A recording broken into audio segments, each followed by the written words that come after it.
My god, the boys final season, ওরা প্রথমেই বলছিল এইটা খুবই ডায়াবলিক্যাল একটা সিজন হবে এবং ওইভাবেই হইতেছে, লেফট অ্যান্ড রাইট সুপ্রা মরতেছে। এখানে ফার্স্ট এপিসোডের স্পয়লার থাকবে, সো যারা এখনো দেখো নাই তারা এই ভিডিওটা সেভ করে এপিসোডটা দেখে আসো, তারপর ভিডিওটা দেখো। সো এইখানে ফার্স্ট এপিসোডে যেটা হয়েছে, যারা দেখছো তারা সবাই জানো, আবারও স্পয়লার অ্যালার্ট, এ ট্রেন মইরা গেছে। এ ট্রেন, এবং ওরকে এত সুন্দরভাবে ফেয়ারওয়েল দেওয়া হয়েছে। আমাদের দ্য বয়েজ শুরুই হয়েছিল হচ্ছে ফার্স্ট সিজনের ফার্স্ট এপিসোডে এ ট্রেন দৌড়াই যাচ্ছে আর হিউইর গার্লফ্রেন্ডের সঙ্গে ধাক্কা খায়, ওই ধাক্কাতে ওর গার্লফ্রেন্ড জাস্ট টুকরা টুকরা হয়ে মরে যায়। সো এ ট্রেন যখন এখন ফাইনাল সিজনে এসে ভালো হয়ে গেছে, ও মরার সময় মোমেন্টটা কি দেখাইছে, ও দৌড়ায় যাচ্ছে, আরেকটা মেয়ের সঙ্গে ধাক্কা খাচ্ছিল, ও মেয়েটাকে বাঁচাইতে গিয়ে নিজে পোল্টি খায় এবং হোমল্যান্ডারের কাছে ধরা খায়। সো ও মেয়েটাকে বাঁচাইতে চাইছিল। ও প্রথম সিজনে যেই ভুলটা করছে, প্রথম সিজনের প্রথম এপিসোডে ও ওই ভুলটার মাসুল দিছে এই তার লাস্ট মোমেন্টে এসে, এবং হোমল্যান্ডার তাকে ধরে মেরে ফেলে। এবং মেরে ফেলার আগে জাস্ট ও জিজ্ঞেস করে হোমল্যান্ডারকে, এই তুমি আসলে কি, তুমি তোমার এই এই স্যুপের উপরের ইয়েটা নিয়ে ফেললে, তুমি আসলে ভিতরে একটা অমানুষ।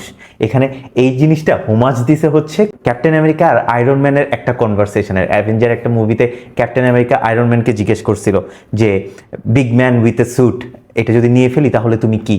ওই সিনটার একটা হোমাজ দিছে।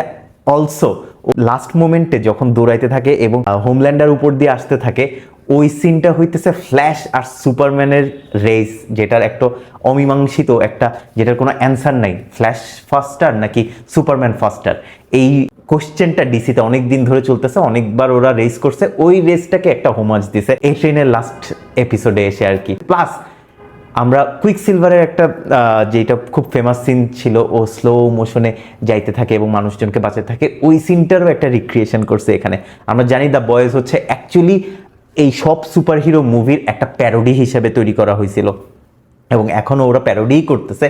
বাট স্টিল যেগুলোকে প্যারোডি করতেছে ডিসি এবং মার্ভেলকে, সেই শোগুলোকেও ছাড়াই গেছে, এরা এত ভালো করছে। এবং ফ্যানরা এখনও যদি জিজ্ঞেস করা হয় যে কয়েকটা মার্ভেল শো কয়েকটা ডিসি শোর থেকে বয়েজ বেটার কিনা, অনেকেই অ্যান্সার দিবে বয়েজ বেটার। সো একটা প্যারোডি শো কীভাবে জাস্ট রাইটিং ভালোর জন্য একটা অসাধারণ শো হয়ে যেতে পারে, ওটার এক্সাম্পল হইতেছে এই শোটা।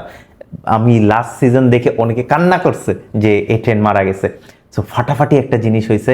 আমি জাস্ট যারা দেখছো তারা জানায়ও তো আমাদের কেমন লাগছে। আমার খুবই খুবই ভালো লাগছে।